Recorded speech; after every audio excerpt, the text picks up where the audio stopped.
ang mga anomalya sa National Infrastructure Projects na ibinahagi mismo ng Pangulo at ng ilang opisyal ng gobyerno.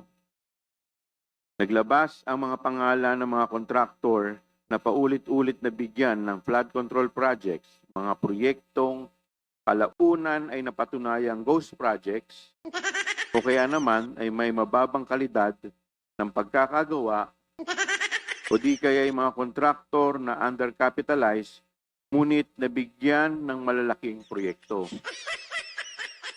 Lalong uminit ang usapin nang mabunyag ang napakalaking halaga umano'y kinita mula sa mga proyektong ito kasabay ng ulat tungkol sa marayang pamumuhay ng ilang pamilyang konektado sa mga kontraktor.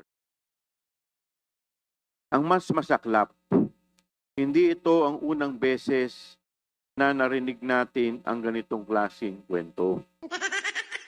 Noong taong 2017 pa lang, nagsimula ng maglabas ang mga babala.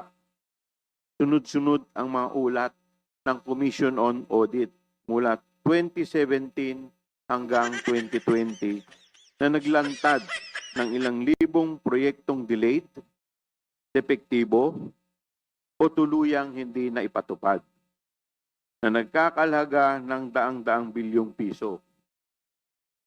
Noong 2018, iniulat ng Philippine Center for Investigative Journalism o PCIJ ang pagkakasangkot ng ilang malalaking kontraktor sa mga flood control projects na na-delay o hindi natapos. Noong 2019 naman, mismong House Committee on Appropriations ang nakatuklas na maraming flood control projects ang prone na tinatawag na budget insertion. Mga proyektong isinisingit sa pondo nang walang malinaw na konsultasyon o batayan. Ayon sa kanilang ulat, umabot sa bilyong-bilyong piso ang halaga ng mga proyektong isinisingit na nagbukas ng malawak na puwang para sa katiwalian at maling paggamit ng kaban ng bayan. At noong 2020, mismong inamin ng dating Pangulo na talamak ang mga ghost project sa iba't ibang rehiyon ng bansa. Sa madaling salita, hindi bago ang problemang ito. Ito ay problemang namana, naipon, at napabayaan. At ngayon, lumulutang na parang sugat na matagal nang hindi ginagamot. Sa pagbunyag ng mga anomalya sa flood project control sa Bulacan at iba pa, malinaw na malalim, malawak, at nagkaugat sa sistema ang problema.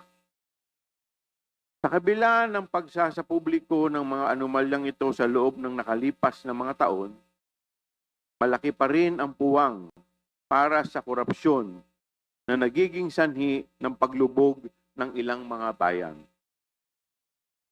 Ngayon po, marahil ang panahon upang aminin natin na nagkaroon ng kapabayaan at katiwalian.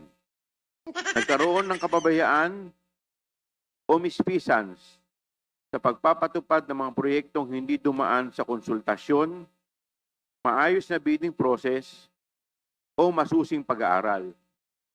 Ito ang dahilan kung bakit may mga proyektong mababa ang kalidad at hindi kapaki-pakinabang sa mga mamamayan. Nagkaroon din ng katiwalian o malfeasance, pagtala ng mga ghost projects na hindi kailanman binuo, ngunit patuloy na kumakain ng pondo. Sa pagtanggap natin sa katotohanang lumala ang problema sa flood control project sa bansa, inaako po namin sa komiting ito ang responsibilidad na hanapan ang mga sagot at solusyon ang mga isyong nakapaloob dito. Ang tanong, ang flood control lang ba ito? Ngunit lilinawin natin, ang pag-imbita sa mga resource person natin ngayon ay hindi para magturuan o magsiraan. Nandito tayo upang tukuyin kung saan nakalusot ang katiwalian, paano ito nagiging posible, at sino ang nakikinabang.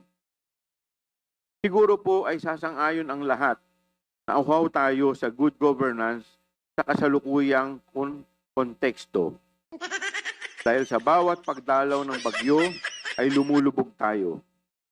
Kaya sa inquiry na ito, layunin po nating humanap ng paraan upang amyendahan ang batas nang masiguro na, una, ang mga proyektong isinasama sa National Expenditure Program o NEP ay dapat pinag-iisipan, dumadaan sa tamang konsultasyon at may malinaw na batayan at hindi nababahiran o napapasukan ng mga proyektong walang kabuluhan.